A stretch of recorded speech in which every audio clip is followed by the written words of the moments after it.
বাংলাদেশকে ফেসিবাদী কাঠামো থেকে মুক্ত করে জবাবদিহিতাপূর্ণভাবে একটি গণতান্ত্রিক কাঠামোর বাংলাদেশ বিনির্মাণের জন্য জাতীয় ঐকমত্য কমিশনে জাতীয় নাগরিক পার্টি এনসিপি আমরা দীর্ঘ সময় ধরে আমাদের সর্বোচ্চ প্রচেষ্টা আমরা চালিয়ে গিয়েছি। এমন অনেকগুলো প্রস্তাবনা ছিল যে প্রস্তাবনাগুলোতে অন্যান্য দলগুলোর আপত্তির জায়গা শুরুতে থাকলেও জাতীয় নাগরিক পার্টি এনসিপি সহ কয়েকটি দলের প্রচেষ্টার কারণেই শেষ মুহূর্তে এসেও আমরা অনেকগুলো বিষয়ে আমরা একমত হতে পেরেছি। আমরা জাতীয় নাগরিক পার্টি এনসিপির তরফে জুলাই সনদের একটি আইনি ভিত্তির কথা আমরা বলেছিলাম এবং তার ভিত্তিতেই সামনে নির্বাচন যেন অনুষ্ঠিত হয় সে দাবি আমরা উপস্থাপন করেছিলাম।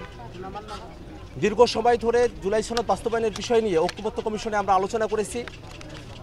জুলাই সনদ বাস্তবায়নের জন্য একটি আদেশ, গণভোট এবং সামনের নির্বাচিত প্রতিনিধিদের কনস্টিটিউয়েন্ট পাওয়ার ডেলিগেট করার মধ্য দিয়ে আমরা জুলাই সনদের সাংবিধানিক বিষয়গুলোকে টেকসইভাবে আমরা অন্তর্ভুক্ত করার একটা রোডম্যাপ আমরা পেয়েছি। কিন্তু আমরা যখন জুলাই সনদের খসড়া পেয়েছি সেই খসড়ার মধ্যে জুলাই সনদ কীভাবে বাস্তবায়ন করা হবে সে ব্যাপারটা একেবারেই অনুল্লেখ থেকে গেছে। একই সাথে জুলাই সনদে নোট অফ ডিসেন্টের মতো অনেকগুলো ইস্যু রয়েছে, সেই নোট অফ ডিসেন্টগুলোকে কীভাবে সংজ্ঞায়িত করা হবে, নোট অফ ডিসেন্টের পরিণতি কী হবে, নোট অফ ডিসেন্টগুলোকে কীভাবে বাস্তবায়ন করা হবে সে ব্যাপারটা এখনও পর্যন্ত খোলাসা করা হয় নাই। একই সাথে যে আদেশটার মধ্য দিয়ে জুলাই সনদকে আইনি ভিত্তি দেওয়ার কথা সে আদেশটা আসলে কীরকম হবে সেই ব্যাপারটা আমাদের কাছে এখনও খোলাসা নয়। আমরা জাতীয় নাগরিক পার্টি এনসিপির তরফ থেকে দাবি জানিয়েছি, প্রস্তাব রেখেছি যেন সে আদেশটাকে জুলাই সনদ বাস্তবায়ন আদেশ বা সংবিধান সংস্কার আদেশ এমন কোনো নামে সে আদেশটাকে জারি করা হয় এবং সে আদেশ সেটা যেন জনগণের সার্বভৌম অভিপ্রায় যেটা প্রকাশিত হয়েছিল অভ্যুত্থানের মধ্য দিয়ে সেখান থেকে উৎসারিত হয়ে head of the government professor doctor Mohammad Yunus তার জারিকৃত আদেশ হয় সে ব্যাপারটা আমরা প্রস্তাব আকারে এখানে উপস্থাপন করেছি। একই সাথে যে গণভোট অনুষ্ঠিত হবে সেই গণভোটের প্রশ্নটা কীরকম হবে সে ব্যাপারটাও আমাদের কাছে এখনও পর্যন্ত অস্পষ্ট। আমরা আজকে কমিশনের মিটিংয়ে প্রধান উপদেষ্টার উপস্থিতিতে কথা ব্যক্ত করেছি যে দীর্ঘ সময় ধরে রাজনৈতিক দলগুলো আমরা এখানে পরস্পরের নানা ধরনের রাজনৈতিক মতবিরোধ থাকা সত্ত্বেও আমরা অত্যন্ত সৌহার্দ্যপূর্ণ পরিবেশের মধ্য দিয়ে আমাদের আলোচনাকে অগ্রসর করতে পেরেছি। ঐকমত্য কমিশনের সদস্যরা তার অত্যন্ত ধৈর্যের পরিচয় দিয়ে আমাদের আলোচনাগুলো শুনেছেন।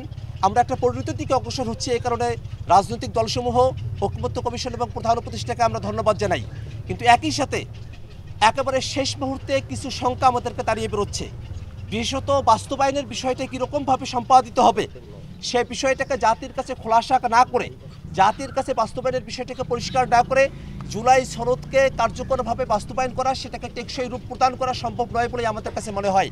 এই কারণে আমরা কমিশনের কাছে দাবি জানিয়েছি জুলাই সনদ বাস্তবায়নের আদেশ, গণভোট এবং কনস্টিটিউয়েন্সি পাওয়ার দেওয়া হবে। সামনের যে সংবিধান সেটা যে শুধুমাত্র সংশোধনের মধ্য দিয়ে সেটাকে টেকসই করা সম্ভব নয়। এই যে জুলাই ঘোষণাপত্রের মধ্যে সংস্কারকৃত সংবিধানের ধারণার কথা বলা হয়েছে, কিভাবে সংবিধানের মৌলিক পরিবর্তনগুলোকে সংস্কারকৃত সংবিধানের মধ্যে অন্তর্ভুক্ত করা যাবে সেই বিষয়গুলোকে জাতির কাছে খোলাসা করেই এই জুলাই সনদ স্বাক্ষরের মতো বিষয়টাতে অগ্রসর হওয়া দরকার বলেই আমরা মনে করি।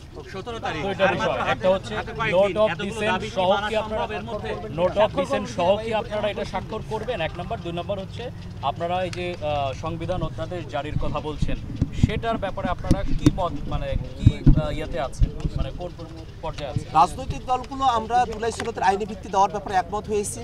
একটা আদেশ জারি করার মধ্য দিয়ে এটা করা হবে, কিন্তু সে আদেশ আসলে কে জারি করবেন, কোথায় থেকে এই আদেশ জারি করার ক্ষমতা উৎসাহিত হবে এবং সে আদেশের ধরনটা কীরকম হবে, সেখানে কি গণভোটের বিষয়টাকে পরিষ্কার করা হবে কিনা সেই বিষয়গুলো এখনও পর্যন্ত আমাদের কাছে ধোঁয়াশাপূর্ণ রয়ে গেছে। আমরা চাই যে জুলাই সনদ বাস্তবায়ন যে আদেশ জারি করা হবে সেটা যেন হেড অফ দ্য গভর্নমেন্ট হিসেবে ডক্টর মোহাম্মদ ইউনূস এটা জারি করেন এবং একই সাথে এই আদেশের মধ্য দিয়ে যে গণভোট অনুষ্ঠিত হবে সেই গণভোটের মধ্য দিয়ে সামনের যে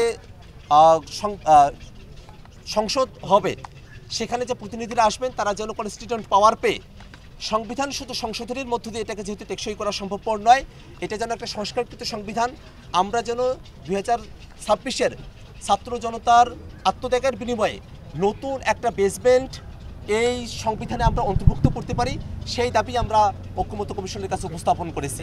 একই সাথে আমরা এই কথাও বলেছি যে এই বিষয়গুলোকে জাতির কাছে খোলাসা করা হলেই তবেই কেবল স্বাক্ষর অনুষ্ঠান বা এই জুলাই সনদ সেটা জাতির কাছে একটা পরিপূর্ণ ডকুমেন্ট হিসেবে উপস্থাপিত হবে।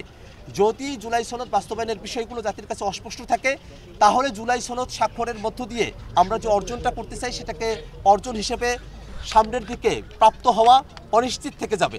এ কারণেই আমরা জুলাই সনদের বিষয়ে আমরা স্বাক্ষর করব কি করব না সেই বিষয়গুলোকে আমরা বিবেচনাধীন রেখেছি এই শর্তের উপরে যে কমিশন এবং সরকার জুলাই সনদ বাস্তবায়নের বিষয়ে জাতির কাছে ক্লিয়ার রুটম্যাপ তারা উপস্থাপন করবে।